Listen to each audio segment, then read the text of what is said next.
Bismillah, alhamdulillah, wassalatu wassalamu ala rasulillah Sayyidina Maulana Muhammad bin Abdullah wa ala alihi sahbihi wa man tabi'a sunnatahu wa iqtada bihudah.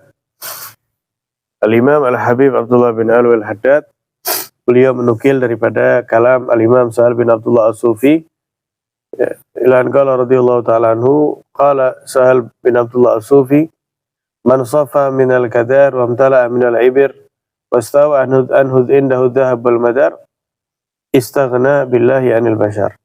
Kata beliau, barang siapa yang hatinya dibersihkan daripada kotoran hati, daripada sombong, daripada hasud, daripada iri, daripada riya, daripada cinta dunia, dibersihkan itu hati, wa amtala'a minal ibir, kemudian penuh daripada pelajaran perenungan yang baik. Nah, ini tingkatan wali ini kalau berikutnya. Wastawa indahu dhahab wal madar, bagi dia batu sama emas itu sama. Nah, kalau sudah seperti itu apa yang terjadi? Istaghna billahi anil bashar, maka dia cukup dengan Allah, bersama Allah daripada umat manusia. Jadi ketenangannya itu ya bersama Allah, kegembiraannya bersama Allah, ya tidak bingung dengan manusia. Wa qala Asri As-Saqati, man arafa billahi ash, wa man ahabba dunya tash, wal akil ala nafsi fatash, wal ahmak yaghdu wa yaruh filash. Kata Imam Asri As-Saqati, barang siapa yang mengenal Allah, kemudian dia upayakan dalam pengenalannya tersebut ibadah kepada Allah dengan baik, asya, ini orang hidup dengan sebenar-benarnya hidup ketika di alam dunia. Dalam artian apa? Kelak ketika di akhirat, dia akan mendapatkan hasil daripada hidupnya tadi. Tapi orang ketika di dunia dia tadi itu tidak berusaha untuk mengenal Allah, sehingga ibadah pun banyak yang tertinggal. Ketika di akhirat baru ya apa selama ini? Dia hidup di dunia tapi seolah-olah tidak hidup. Karena dia tidak mendapatkan hasil yang baik daripada hidupnya tadi itu. Dan barang siapa yang cinta sama dunia, tos, dia akan bingung, jadi bingung terus ya. Bingung ini. Sama hartanya sendiri bingung, sama hartanya orang lain bingung. Ya, dia bingung mengumpulkan harta untuk dirinya. Kemudian juga ketika melihat orang lain punya harta, bingung. Wah, ini fulan sudah punya ini, saya belum, ini punya ini. Terus dia seperti itu. Wal akil ala nafsi fatash. Orang yang berakal itu adalah orang yang selalu mengoreksi dirinya sendiri. Bukan mengkoreksi orang lain. Saya ini ya Allah, saya ini kurang ini, saya ini kurang ini, saya kurang ini.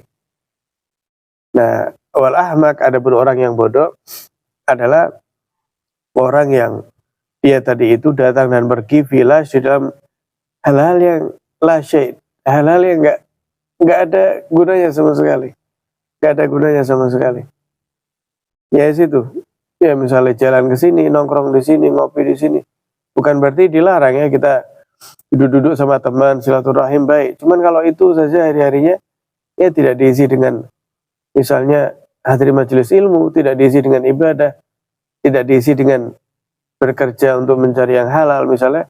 Tapi isinya segitu-gitu aja, ya itu adalah ciri-ciri daripada orang yang bodoh, kata Al-Imam Asri. Waqala Abu Sulaiman Ad-Darani, Al-Imam Abu Sulaiman Ad-Darani, beliau juga mengatakan, idza atadatin nufus tarkal asam, ketika jiwa itu terbiasa meninggalkan dosa, jahalat fil malakut, maka secara otomatis jiwa itu akan terangkat sampai kepada alamul malakut.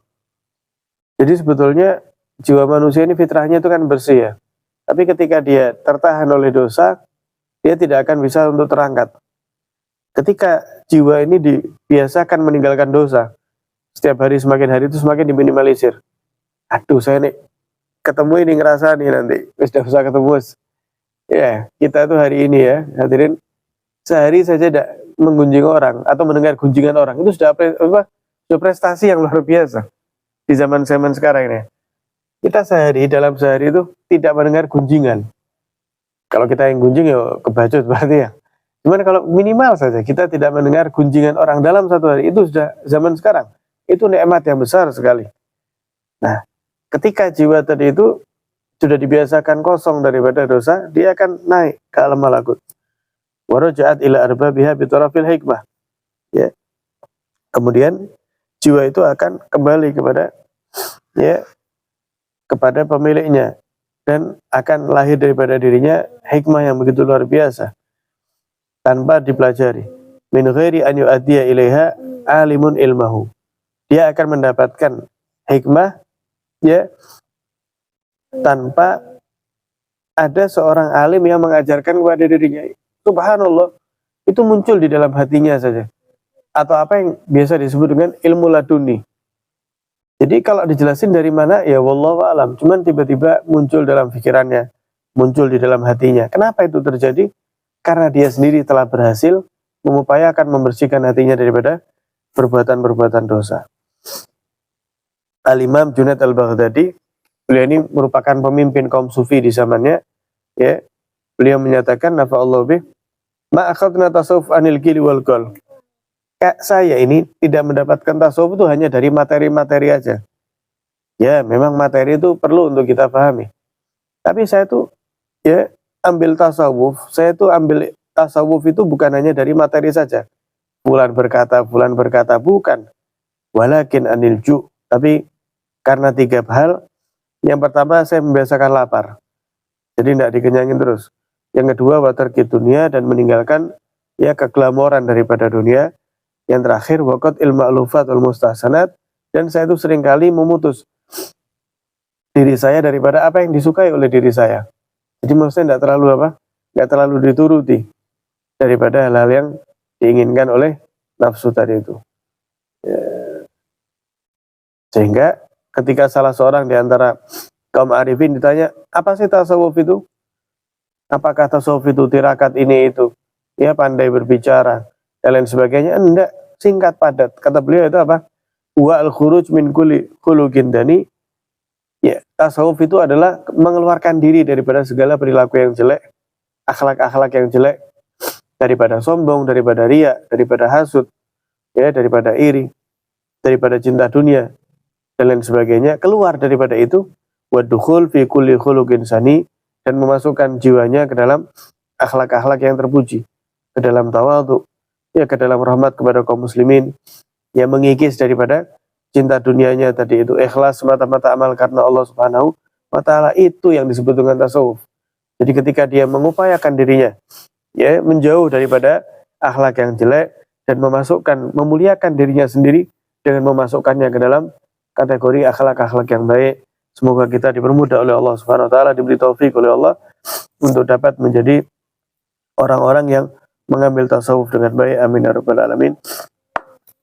Sallallahu alaihi wasallam Muhammadin wa ala alihi wasallam. Alhamdulillahi rabbil alamin.